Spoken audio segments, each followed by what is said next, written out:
hanya human error.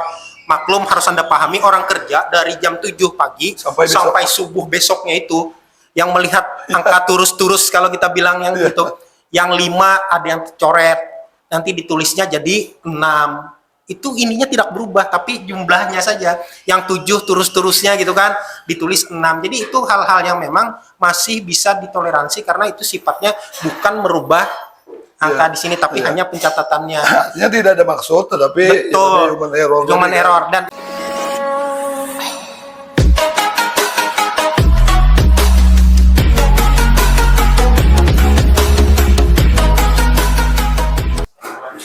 Assalamualaikum warahmatullahi wabarakatuh. Waalaikumsalam. Kembali di podcast saya, Haji Didi Buhari, Haji Odong. Beberapa minggu kita kemarin sempat rehat karena aktivitas pemilu apa segala. Nah, hari ini kita kembali aktif di podcast. Nah, ini ada beberapa hal lah yang ingin coba saya tanyakan, ya diskusi lah kita terkait pra pemilu dan pas pemilu. Nah, ini terutama saya ingin ke Saudara Budi Lismana dulu nih. Kebetulan salah satu caleg kemarinnya kita bicara pascanya kan, pra-nya kan berarti caleg waktu itu, salah satu caleg. Nah, itu kan proses yang panjang. Betul. Ada tahapan pendaftaran, kemudian sampai proses kampanye, kemudian ya di tanggal 14 Februari puncaknya. Nah, apa yang dipahami nih, yang dirasakan pra pemilu itu, Saudara Budi Lismana? Terima kasih Pak Ji. Hari ini kita bertemuan lagi kan, kebetulan kalau menceritakan apa yang ditanyakan oleh Pak Haji tadi soal kayak apa kondisi kan dari proses awal mungkin sampai pemilihan dan pasca, bahwasanya memang harus dipahami lah itu bukan sebuah pekerjaan mudah lah, karena memang ada tahapan, ada proses, ada langkah-langkah. Nah, ketika kita sebagai bagian dari peserta pemilu menjadi caleg, maka kita harus mendaftarkan diri, melengkapi persyaratan, kemudian setelah ditetapkan sebagai daftar calon sementara, kemudian daftar calon tetap, lalu kita akhirnya akan berkampanye selama sekian hari, sekian bulan gitu kan. Nah, ini memang membutuhkan, ya kalau saya bilang sih bukan hanya sekedar soal fisik ya, tapi juga mental, kemudian ide, pemikiran, termasuk mungkin resources lain gitu kan. Sampai ketika penyelenggaraan hari H itu juga masih dibutuhkan kesiapan ketika perhitungan sampai rekap di tingkat PPK. Dan saya dengar ini adalah hari terakhir, nah kebetulan dia Muntai Tengah, mungkin mudah-mudahan nanti 2-3 hari ke depan sudah ada rekap pleno KPU yang untuk memastikan seluruh proses di Kabupaten Hulu Sungai Utara ini selesai gitu kan. Ya, maksud saya begini kan, ada proses yang panjang tadi. Ya, kan penyelenggara pemilu itu kan ada KPU, kemudian juga didukung pihak keamanan terkait dengan pengamanan. Nah, di HSO sendiri apa yang dirasakan ini situasinya lah? Kalau maksudnya situasinya apakah ada semacam, ya kita melihatlah di luar gitu lah. Di luar ada media apa segala yang mengatakan A, B, C, D. Nah, di HSO sendiri pra pemilu tuh ada nggak hal yang aneh-aneh menurut saya? Kalau saya sih melihatnya alhamdulillah ya, karena faktor wilayah kita termasuk kabupaten yang skopnya kecil gitu kan, hanya sekitar dengan 200 sekian puluh ribu penduduk gitu kan, bahwa dinamika yang muncul di luar seperti diberitakan itu tidak ada di tempat kita.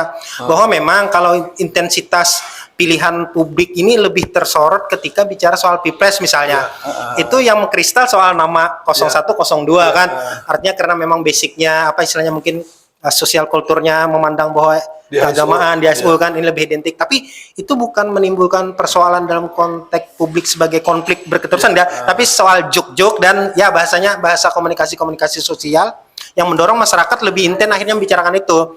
Nah, kalau soal di caleg ini lebih terkonsentrasi soal mereka memenangkan diri pribadi masing-masing. Nah, bukan membicarakan ke orang lain, sehingga memang konflik yang sifatnya mungkin dalam tanda petik maksud saya antar caleg atau dengan pihak lain tidak, malah persaingan intens itu muncul di internal, bagaimana mereka mungkin berusaha lebih apa istilahnya lah, lebih banyak suara di antara kawan-kawan separtainya gitu kan, sedapilnya, supaya mereka mungkin nanti ketika suara partai memperoleh kursi maka dia yang jadi. Itu aja sih Ya. sebetulnya. Kemudian ini kita juga ini ada mantan anggota KPU periode tahun berapa harusnya? Nah, berarti beliau juga sebetulnya berpengalaman menjadi penyelenggara. Nah, ini sebagai catatan aja. Tadi kita masih bicara di pra sebelum pemilunya. Jadi ada nggak kira-kira dari pengalaman itu hal yang maksudnya dianggap ya aneh atau apa di HSO, tentunya kita bicara di konteks HSO. Ya, terima kasih. Saya ucapkan kepada Pak Haji Didi Buhari mengenai proses penyelenggaraan pemilu, baik itu di tingkat kecamatan, desa, dalam artian PPS dan KPPS. Memang kita melihat itu memang berjalan dengan lancar. Namun hal yang patut kita soroti, di mana misalnya anggota KPPS yang 7 orang itu kadang-kadang itu dalam pembagian tugas itu pada sinkron, semestinya ada tugas masing-masing sehingga dapat meminimalisir waktu. Oh, berarti ini teknis ya? Iya. Di teknis. Iya, teknis itu yang Di kurang. tingkat PPS. Mungkin kedepannya itu kan KPU harus benar-benar melakukan simulasi lah. Oh, iya, iya, iya. Atau ya. mungkin dari jumlah KPPS itu, panitia itu, maksudnya ya berimbang lah. Ada yang sudah berpengalaman, kemudian Bukan baru semua. bukan baru semua, atau ya tadi kan minimal Ada yang bertahan. sosialisasi tentang aturan-aturan. Iya. Kemudian kayak Pak Teknis itu bisa cepat. Ya, ya kemarin itu yang kita lihat. Kemudian juga yang memang cukup krusial itu kan di dalam baik itu dalam undang-undang maupun peraturan KPU bahwa PPS itu mengumumkan Iya, iya. hasil perolehan suara di tiap PPS. Nah, ternyata saat ini kita pantau itu PPS tidak ada menempel hasil pengumuman pemilihan di TPS. Di mana biasa ditempel itu hasil itu? Itu kan di sekretariat PPS bisa, kalau memang sekretariatnya itu di balai desa atau di kantor desa, kantor desa diumumkan itu. Iya, iya. Nah, sehingga ini akan menjadi dilematis bagi partai-partai yang tidak punya saksi lengkap. Iya, iya. Sehingga kalang kabut mencari suara-suara mereka. Iya, iya. Seandainya Data suara lah. seandainya itu di PPS itu diumumkan, mungkin para caleg tim sosis itu kada kalang kabut lagi. Nah, ini kan sambil bercari-cari C1 itu kesana kemari, itu memang kesalahan partai Bahkan juga. hampir 2 minggu ada yang belum clear lah. Ya. Bisa menemukan itu. Nah, itu Bang yang kami sarankan ke depannya itu. Iya. Oke. Nih kembali kita bicara pasca pemilunya lah. Pasca 14 Februari yang kami tahu nih Saudara Budi, alhamdulillah ya, katanya menjadi salah satu yang ingin dilantik, yang akan dilantik di DPRD Kabupaten Nusa Utara. Nah ini kalau kita melihat itu kan tentu kompetitif nih. Ya. Banyak caleg baru, juga banyak caleg berkualitas, apalagi caleg-caleg muda nih. Apa tuh kemarin itu strategi apa mungkin yang apa istilahnya sehingga bisa masuk di apa menjadi terpilih? Ya, memang Partai Gerindra. kalau bicara strategi, metode dan model cara yang dilakukan, saya pikir setiap orang berbeda lah. Iya. Kalau boleh jujur sih, saya sebetulnya kan mungkin kawan-kawan sudah hampir tahu persis basic saya gitu kan, mungkin sebagai pengajar dan juga aktivis.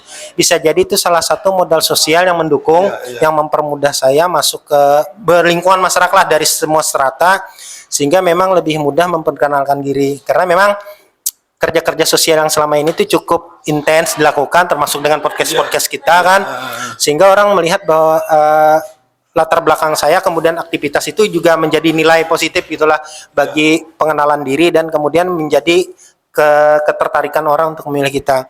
Sementara kalau saya lihat dengan situasi yang sekarang, saya pikir bahwa itu sangat penting gitu kan, modal sosial itu, kerja-kerja sosial yang dibangun, sehingga ibarat kita dengan kawan-kawan yang kebetulan ya karena banyak kawan tadi dengan kapasitas dan basic kita tadi, kawan-kawan menjual kita tuh enak gitu loh, maksudnya artinya mempromosikan bahwa ini loh calon ini kan. Nah itu yang membantu juga.